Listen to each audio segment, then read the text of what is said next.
नमस्कार, super India news TV में आपका स्वागत है। मैं हूं राजेश आर्य। आइए देखते हैं आज का विशेष समाचार।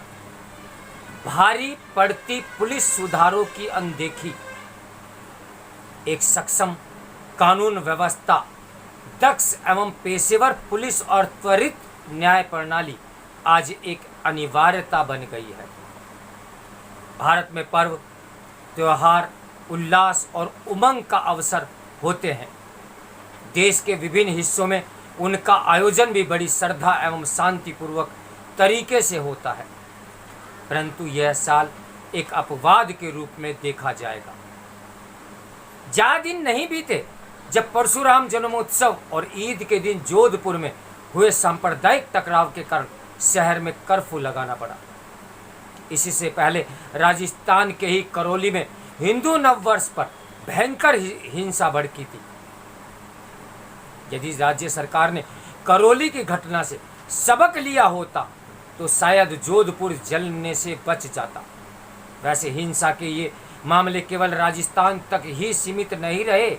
मध्य प्रदेश के खरगोन से लेकर दिल्ली के जहांगीरपुरी सहित देश के कई इलाकों में रामनवमी और हनुमान जन्मोत्सव पर जिस प्रकार सांप्रदायिक उन्माद और हिंसा की घटनाएं हुई, उससे ऐसा प्रतीत होता है कि कानून व्यवस्था को तार तार करने के लिए कोई गहरा षड्यंत्र रचा गया और उसके बारे में स्थानीय प्रशासन अनभिज्ञ रहा। दंगाइयों ने पत्थर, तलवारें, पेट्रोल बम आदि का भंडारण पहले से ही कर रखा था। उन्होंने शोभा यात्राओं पर हमले किए और हिंसा फैलाई। खरगोन में तो कई हिंदू परिवार पलायन करने को भी विवश हो गए। अब कहा जा रहा है कि इस हिंसा के पीछे एक टूल किट थी, जिसमें धन इकट्ठा करने, हिंसा भड़काने, बम बनाने और आगजनी करने के तौर तरीके थे। इसके लिए कई संगठनों पर आरोप भी लगे हैं। अब सवाल यह है कि इन सब गतिविधियों से स्थानीय पुलिस प्रशासन अनजान कैसे बना रहा। इन सभी स्थानों पर एक भी निरोधात्मक गिरफ्तारी नहीं की गई। निरोधात्मक कार्रवाई की लगभग शून्य ही रही। ऐसे परिवेश में दंगाइयों का मनोबल ऊंचा होना स्वाभाविक था। शोभा यात्राओं के मार्ग में पड़ने वाले क्षेत्रों का निरीक्षण, आपत्तिजनक वस्तुओं के भंडारण को रोकने के लिए छतों पर सशस्त्र जवानों की नियुक्ति और शोभा यात्राओं के आगे, मध्य में और पीछे समुचित पुलिस बल की तैनाती एक सामान्य प्रक्रिया है।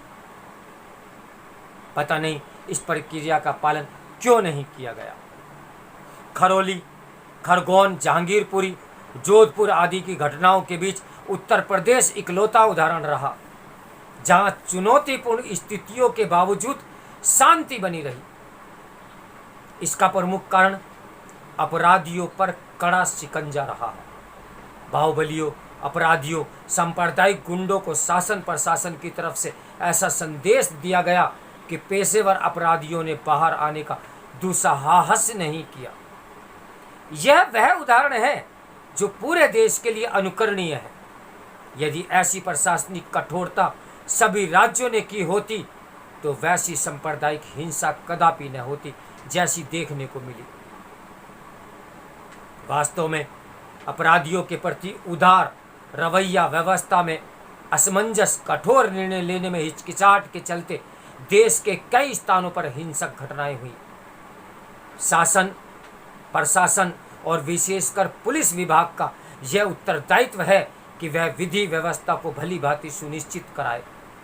इसमें राजनीतिक हस्तक्षेप अस्वीकार्य है। जहां भी अनुचित राजनीतिक हस्तक्षेप हुआ वहां कानून व्यवस्था ढुलमुल रही। परिणाम स्वरूप अपराधियों का वर्चस्व रहा। गिरफ्तारी समय से नहीं हुई। न्यायालय में अपराधी दोष मुक्त हुए और कालांतर में उनका मनोबल तो ऊंचा हुआ ही। आपराधिक घटनाओं करने में वे और निर्भीक हो गए। उत्तर प्रदेश में बुलडोजर का बड़ा प्रयोग सफल हुआ। इस तर्ज पर मध्य प्रदेश में भी ये प्रयास हुआ। वह विलंब से रासुका का भी प्रयोग किया गया। फिर दिल्ली में भी ऐसा किया गया। अपेक्षा की जाती है कि सभी वैधानिक प्रक्रियाओं के समान बुलडोजर का भी प्रयोग विधि सम्मत तरीके से किया गया होगा। अतिक्रमण किसी महामारी से कम नहीं है। संगठित अपराध के सभी आयाम इसमें समाहित है।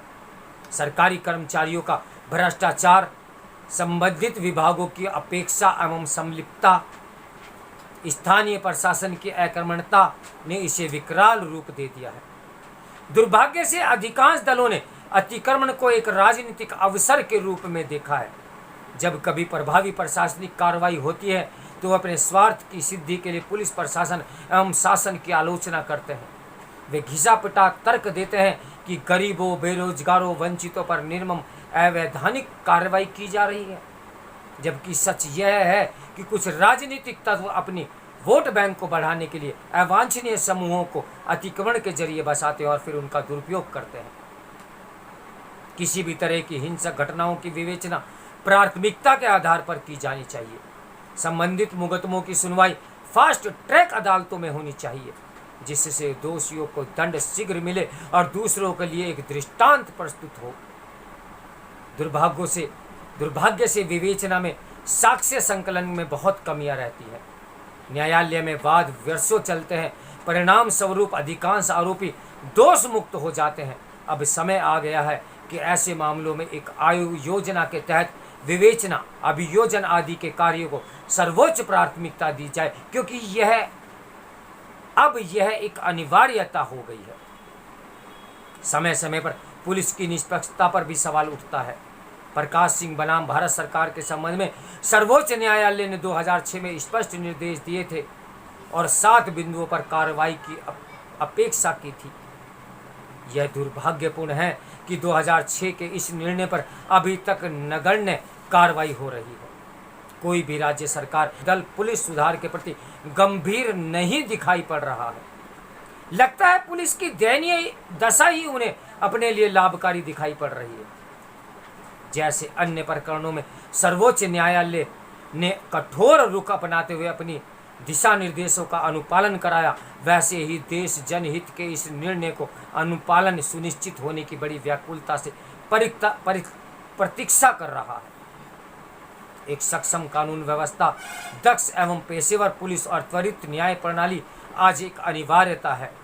जैसी आदर्श पुलिस व्यवस्था यूपी में स्थापित हो रही है, उसके अनुरूप सभी राज्यों को अपनी पुलिस व्यवस्था सुनिश्चित करनी चाहिए, ताकि कानून व्यवस्था और सामाजिक सद्भाव को चुनौती देने वाली घटनाएं न होने पाए, और यदि हो तो समय से उन पर नियंत्रण पाया जाए और आपराधिक तत्व भयाक्रांत बने रहें। इस समाचार के लेखक हैं विक्रम सिंह।